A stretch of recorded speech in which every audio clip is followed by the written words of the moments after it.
Hi, it's Crystal here, your nature-inspired relationship coach, and I'm talking to you today about communication and why there are certain things that you need to do when you communicate with your partner that are very important and actually will make a huge difference as to the outcome of your conversation, will make a huge difference to how you resolve conflict with your partner. And I want to explain why that's important and how nature can teach us how important that is. But first of all, what I want to do is just to outline some of the key principles for you so that can give you a context. So my very strong belief is if you want to resolve issues in your relationship, or if you want to maintain good communication throughout the relationship, even when there are no issues, I really strongly believe that you and your partner need to make regular time together to sit and talk, to sit and communicate and sit and share information with each other. I believe that time has to be protected. I believe that means that there are no distractions when you make that time to talk together. So you both switch your phones off, the TV's off, you're not distracted by iPads or laptops, that people aren't going to call at the house, that if you have children, that they're out of earshot, that they're actually in bed or somewhere else where they're not going to interrupt you. And I really want you to understand how important it is to actually focus on each other. I also believe that when you're actually having a communication, it's important that you face each other and look at each other, and if you can, hold hands or have some sort of physical contact. And the reason that's so important is because you're demonstrating to your partner, you're giving them your 100% attention. And actually, if you are feeling hurt or angry, you're much less likely to maintain hostility with your partner and have a hostile response if you're looking at each other directly in each other's eyes, because you feel more vulnerable, you feel more intimate, you feel more connected. And there's something about looking at your partner in the eyes that actually means that you're taking more responsibility for what you're saying, because you can actually see the impact of your words on them. So there's something about being really intimate together in that moment. I also believe that if you're struggling to make time together to communicate, it's even more important that that time is protected and that you actually schedule that time together. And by scheduling that time together, if you've got busy careers, you've got busy jobs, you've got lots of children, you've got lots of commitments, I think it's even more important to make sure that you put the time aside with your partner, schedule that in your diary. And I know that sounds very formal, but actually I think that's really important, because sometimes if you don't do that, the communication doesn't happen. But by actually scheduling that regular time with your partner, if it's the same time of day or same time of evening every evening, then that's great, but that might need to change. But if it's in your diary, you're much more likely to be aware of it and you're much more likely to follow through with it.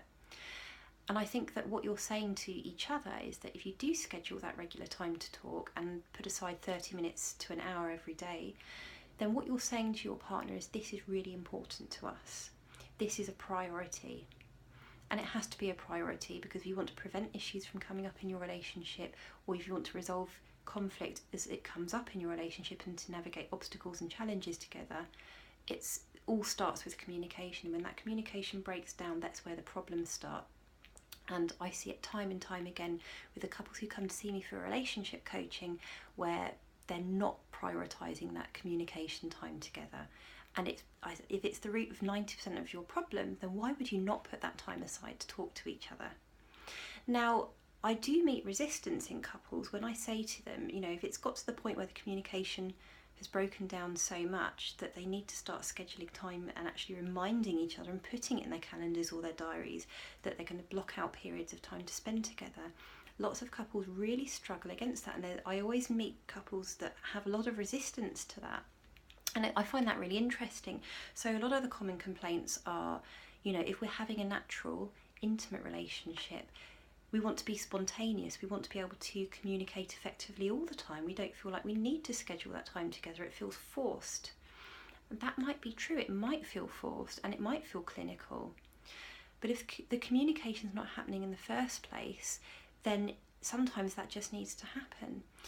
But I actually believe it can be a positive experience. And I believe that it can be something like a ritual. And actually, if you look to nature, it's not actually unnatural to put time aside to communicate with each other. It's not unnatural to have rituals. And if you think about other examples in nature of mating rituals, animals have these mating rituals all the time.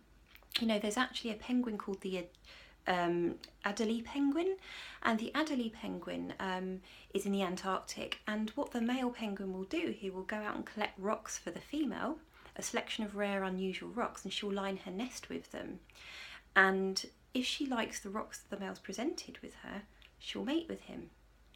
And there's also bowerbirds, and male bowerbirds, what they will do is they will build, if they like a female, they'll build a tower of twigs, and they'll do a little dancing ritual where they'll build this tower, make a big show of it, and they'll actually decorate it exclusively with blue items. And when I heard that, I thought that was absolutely fascinating. And then what the female bowerbird will do, she will go and inspect the tower, and if she likes it, she will mate with him. And there are examples all over nature of animals that have courtship rituals, mating rituals, and actually what they're saying to each other, that this is really important. This is something that we're going to take our time over, and this is our way of connecting and being intimate together. So if you're thinking that actually to schedule time with your partner, you know, lighting candles, making the atmosphere beautiful, actually lighting some incense sticks, or turning off all of your distractions and actually protecting that time, make that a ritual. And if you say to me that's not natural, that's actually no excuse for you to not sit and talk to your partner, because you can follow the example of the bowerbird or the Adelie penguin or any other animal that have much more flamboyant rituals than that. So actually sitting down and talking and communicating with your partner is a very basic thing. And yes, it is important to actually protect that time with your partner. Now, there's a lot more to effective communication than just making the time to spend together and creating a gorgeous atmosphere and facing each other and connecting physically in some way. And there are certain communication techniques and principles and skills that can really enhance the communication with your partner. And I guess that's a subject for another coaching video, and I'm certainly happy to talk you through all of that. But what you might want to do, if you do feel like you can enhance the communication in your relationship, then come over to my website, which is www.crystalwoodbridge.com. That's KRYSTAL woodbridge.com, and there you can download my free communication guide for couples. And what I'll do is I'll put a link below this video as well, so you can click on that and you can download your free communication guide. That outlines some of the basic core communication skills and principles and techniques that I successfully use with couples all the time to enhance the communication in their relationship. Now, if you believe truly that your communication with your partner is perfect and you don't need that, then that's great and you're obviously doing something right. But if you feel that there's any room for improvement, or that you could be doing something slightly better, you could be communicating slightly more effectively, or you could be delivering your message in a way that your partner can hear you without becoming defensive or going into attack mode, or if you feel like you could really do with resolving conflict more compassionately, if there's any sense that you could do things better or improve that in some way, then you're going to find this communication guide absolute gold. And it's a great starting point for you and your partner to begin more effective communication. So the key messages to take away from this video: make time with your partner, put it in your diary if you have to, schedule 30 minutes to an hour every day to actually sit down and talk about the issues in your relationship, and if there are no particular issues, talk about what's good about your relationship. It doesn't matter what you talk about, just talk. And if you'd like some structured guidance on how to communicate more effectively, you can download your free communication guide, so you really have no excuses. So follow the examples from nature and make this something that is a celebration. Make it a ritual with you and your partner. Make it your priority. So I really look forward to speaking to you more online. As I said, come to my website, www.crystalwoodbridge.com, and you can download your free communication guide today. Take care for now. Bye.